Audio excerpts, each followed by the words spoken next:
It's a Sunday night. I'm at Achilles Heel in Brooklyn, and for a very special reason, because one of my favorite chicken dishes of all time is served here. And every Sunday, as long as the weather permits it, Chef Lee de Rosier is cooking up chickens on this incredible medieval chicken cooking apparatus. Let's go in there, let's meet the man himself, and then let's eat the birds, and I'm going to tell you all about how delicious they are.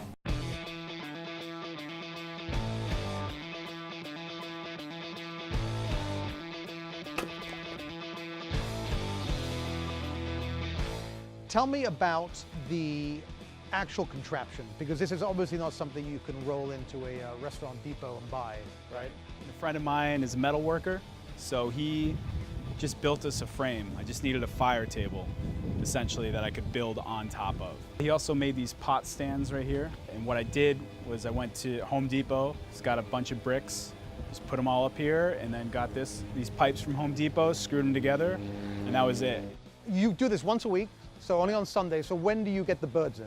We get the birds in on Friday, and then we butcher them on Saturday. So I'd spatchcocked it and took the spine out. And I also, with my knife, I cut along the bones, and I actually put salt inside here. I also chop the ankles off to get some of the marrow out. That just helps it smoke, it helps it cook a little faster, and when it's ready to grill, it's kind of nice and flattened out for me, so it's like perfect. They sit overnight in the salt. And then on Sunday, we light the fire around noon and hang the chickens for 2 to 3 hours. We put the 2 chickens in the styled cast irons and cover them with coals so that they steam through to about 165 degrees. And we let those steam in their own juices and fat. It takes about 45 minutes.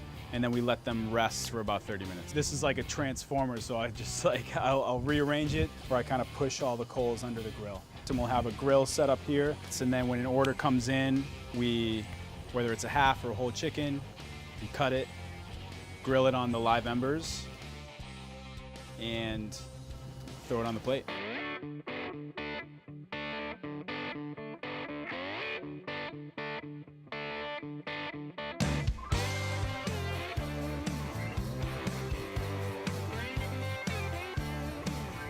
And there it is. Thank you so much. Cheers, all right, so here it is. Look at the char and the crisp on that. It really is like, God, it smells like pork.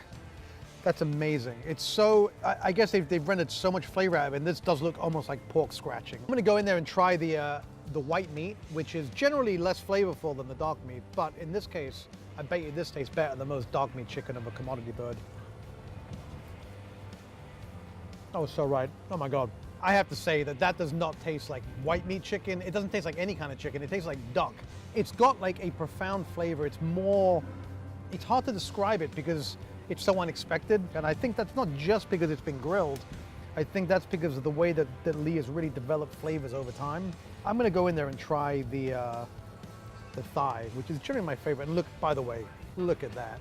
Look at the way it's just crisped up and charred. And you can see where he actually cut it and salted on the inside, so I'm expecting this to be supremely flavorful.